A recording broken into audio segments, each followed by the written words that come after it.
fabuleux sujet, c'est la trahison. On a tous eu tendance, ou la plupart des personnes ont eu tendance à se sentir trahis. Et la différence en fait aujourd'hui, on aimerait savoir d'un point de vue de la psy-éso, quelle est la différence entre se sentir trahi et cette attente frustrée que l'on a par rapport à la personne avec qui on a eu cette interaction. Donc Serge va nous parler de suite de ce sujet.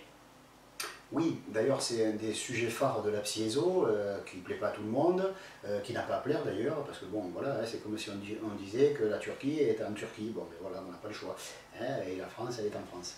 Bon, de la même façon, c'est très simple, il y a une astuce, mais alors toute bête, ça fait presque de la peine de devoir le dire, hein, parce que c'est même honteux de devoir le dire, mais bon, donc on va le dire, puisqu'apparemment les gens ne le comprennent pas.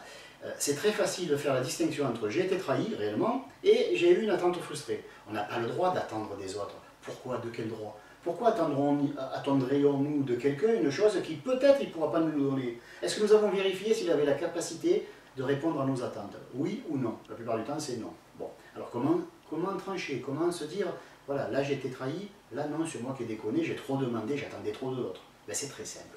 Quand vous avez une relation, au lieu de projeter de suite sur la personne, étudiez-la. Prenez une journée, ça ne va pas vous tuer, prenez une journée de votre vie, c'est surtout si c'est une personne qui est appelée à devenir un collègue de travail, un ami, un parent, voilà, par alliance, etc. Vous n'êtes pas une journée près. Prenez une journée, étudiez la personne. Et là, ça va être très simple. Vous étudiez la personne et vous essayez de jauger qu'est-ce qu'elle est capable d'offrir. Comment elle est cette personne? Est-ce qu'elle va de 1 à 5 ou est-ce qu'elle va de 1 à 10? Elle est à 10, elle est à 15, elle est à 20? À quel niveau de l'échelle?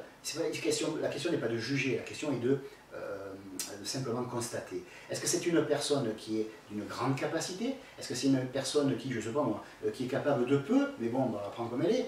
C'est à vous de savoir prendre les gens comme ils sont. Mais comment sont-ils? C'est bien beau de dire je prends les gens comme ils sont, on se flatte de ça. Mais avant de prendre les gens comme ils sont, encore faut-il les connaître.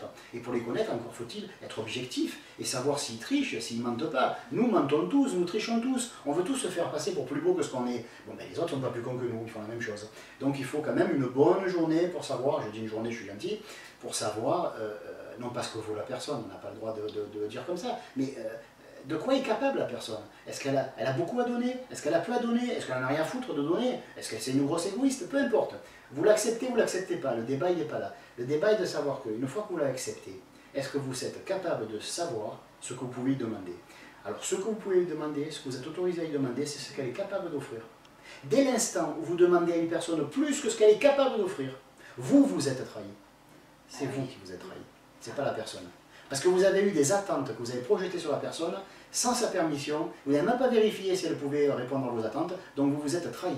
Et excusez-moi de parler français, vous êtes un gros con. Il faut vous apprendre qu'à vous si vous êtes fait trahir. Mais la personne ne vous a pas trahi. Donc la prochaine fois, avant de dire on a trahi ma confiance, on a trahi mon amitié, essayez de voir si vous n'avez pas un peu trop surestimé la personne. Voilà. Alors si vous avez des questions sur ce fabuleux sujet, n'hésitez pas à nous les envoyer à l'adresse qui s'affiche en bas d'écran. À bientôt.